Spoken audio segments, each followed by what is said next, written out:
Hello and नमस्कार। मैं वैशाली गोगी आप सभी का स्वागत करती हूं हमारे चैनल पर। दोस्तों, हमारे देश में दूसरे चरण का टीकाकरण शुरू हो चुका है और प्रधानमंत्री नरेंद्र मोदी ने भारत बायोटेक की कोवैक्सीन की पहली डोज 1 मार्च सुबह 6 बजे एम्स अस्पताल में ली। इसके साथ ही साथ दूसरे फेज के वैक्सीनेशन के साथ ही बहुत सारी और भी कई सारी खबरें देश भर में सामने आ रही है। फिर चाहे वो नाइट कर्फ्यू से रिलेटेड हो, लॉकडाउन से रिलेटेड हो या फिर बढ़ते केसेस के बारे में हो। इसके अलावा वैक्सीनेशन के बारे में हो, नई वैक्सीन के विकास और निर्माण पर बातचीत हो, दुनिया भर में और अन्य दूसरे टॉपिक हो, कोरोना वायरस और उसके वैक्सीनेशन पर, फिर चाहे नए स्ट्रेन को लेकर बात हो। इतनी सारी खबरें आती हैं जो कभी कभार हमें शांति और सुकून का एहसास करवाती हैं, तो कभी हमारी टेंशन को और भी ज्यादा बढ़ा देती हैं। लेकिन इतनी सारी खबरों के बीच में मैं आपको बताऊंगी सिर्फ और सिर्फ 5 महत्वपूर्ण खबरें। तो आइए दोस्तों, बढ़ते हैं आज की टॉप 5 खबरों पर। लेकिन यहाँ पर हम सबसे पहले बात करेंगे हमारे देश के कोरोना के हाल पर। देश में पिछले 24 घंटे में सामने आए 15,510 मामले, 1.43 करोड़ लोगों को लगा कोरोना का टीका। देश में एक बार फिर से खतरनाक कोरोना वायरस पैर पसारने लगा है। लगातार इसके मामलों में बढ़ोतरी दर्ज की जा रही है। अब ऐसे में पिछले 24 घंटे में भारत में 15,510 नए मामले सामने आए, तो वहीं 106 लोगों की इस दौरान जान भी चली गई। आपकी जानकारी के लिए बता दूं कि अभी तक 1,43 करोड़ लोगों को कोरोना का टीका लगाया जा चुका है और इसी के साथ कोरोना वायरस के केसेस में लगातार बढ़ोतरी दर्ज की जा रही है। और इस तरीके से बढ़ते हुए केसेस के साथ ही भारत में कुल कोरोना मामलों की संख्या 1,10,96,731 हो गई है। इनमें से 1,57,157 लोगों की कोरोना वायरस की वजह से मौत हो चुकी है, तो वही कुल एक्टिव केसेस की संख्या 1,68,627 है और कुल डिस्चार्ज हुए लोगों की संख्या 1,07,86,457 है। दूसरी अपडेट, पीएम नरेंद्र मोदी ने लगवाई भारत बायोटेक की कोवैक्सीन, जिस पर विपक्ष लगातार उठा रहा था सवाल। देश में वैक्सीनेशन के दूसरे चरण की शुरुआत 1 मार्च से हो चुकी है, जहां पर 60 साल से ज्यादा उम्र के लोगों को कोरोना का टीका लगाया जा रहा है, तो वहीं 45 साल से ज्यादा उम्र के वो लोग जो किसी गंभीर बीमारी से पीड़ित हैं। यहाँ पर दूसरे चरण के टीकाकरण की शुरुआत में प्रधानमंत्री नरेंद्र मोदी ने कोरोना का टीका लगवाया और उनके इस टीकाकरण के साथ ही विपक्ष को एक जवाब भी था। दरअसल विपक्ष लगातार एक वैक्सीन को लेकर सवाल उठाता जा रहा है। जब उसकी स्वीकृति को लेकर बात उठाई जाने लगी तो विपक्ष ने जमकर उस पर हमला किया और जब उसे स्वीकृति दे दी गई तो भी विपक्ष उस पर लगातार हमलावर रहा।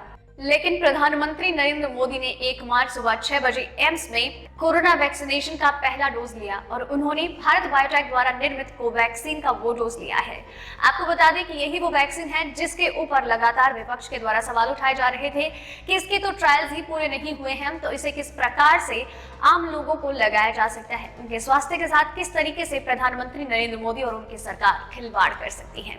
लेकिन इस वैक्सीनेशन के साथ ही प्रधानमंत्री नरेंद्र मोदी ने उन लोगों को कटघरे में लाकर खड़ा कर दिया है जिन्होंने लगातार इस वैक्सीन को लेकर सवाल खड़े किए। तीसरी अपडेट, तमिलनाडु ने 31 मार्च तक बढ़ाया लॉकडाउन, गुजरात और महाराष्ट्र में बढ़ाई गई सख्ती। कोरोना वायरस के बढ़ते मामलों को देखते हुए सरकार चिंता में आ गई है और इन्हीं चिंताओं का निवारण करने के लिए राज्य सरकारों के द्वारा बड़े कदम उठाए जा रहे हैं और इसी बीच में नाइट कर्फ्यूज और लॉकडाउन में बढ़ोतरी देखी जा रही है। तमिलनाडु में जो लॉकडाउन लगाया गया था उसकी अवधि को अब 31 मार्च तक कर दिया गया है। वैसे आपको बता दें कि महाराष्ट्र में इन दिनों कोरोना वायरस के ज्यादा मामले सामने आ रहे हैं और गुजरात में इसमें कहीं भी पीछे नहीं है, इसलिए यहाँ पर लॉकडाउन और नाइट कर्फ्यूज में बढ़ोतरी कर दी गई है। गुजरात ने अपने 4 प्रमुख शहरों में 15 दिनों के लिए नाइट कर्फ्यू को बढ़ा दिया है। जी हाँ, अहमदाबाद, सूरत, बड़ोदरा और राजकोट गुजरात के 4 प्रमुख महानगर हैं। वहां पर 15 दिनों के लिए नाइट कर्फ्यू की अवधि को बढ़ा दिया गया है।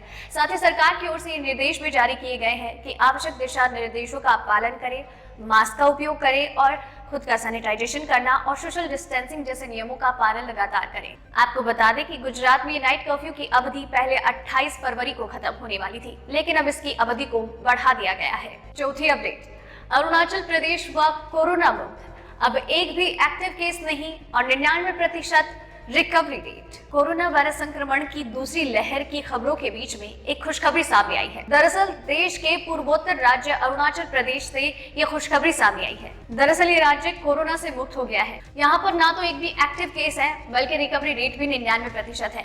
दरअसल एक सीनियर स्वास्थ्य अधिकारी ने इस बारे में जानकारी दी है कि पहले 3 एक्टिव केस थे, लेकिन उनके भी कोरोना वायरस से उबरने के बाद मामले हो गए हैं 0। आपको बता दें कि राज्य में 16,836 मामले रिपोर्ट किए गए थे, जिनमें से 16,780 लोग कोरोना से रिकवर हो चुके हैं। 5वीं अपडेट, कुछ ही हफ्तों में 3-4 वैक्सीन और आ जाएंगी। दिल्ली एम्स के निदेशक डॉक्टर रणदीप गुलेरिया ने कुछ ऐसा कहा है हाल ही में, जिसे जानकर आप काफी खुश हो जाएंगे।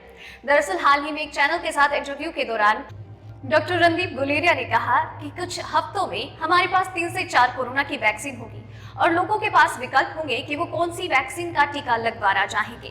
उन्होंने कहा कि जैसे ही हमारे पास कोरोना वैक्सीन के विकल्प होंगे तो सरकार को टीकाकरण में विस्तार करना होगा और लोगों को अपना केंद्र चुनने का विकल्प भी देना होगा। इस तरीके से डॉक्टर रणदीप गुलेरिया ने कहा है कि ज्यादा वक्त की बात नहीं है, लेकिन हमारे पास वैक्सीन के विकल्प होंगे, जो कि एक अच्छी बात है, लेकिन साथ ही सरकार को भी विस्तार की आवश्यकता होगी।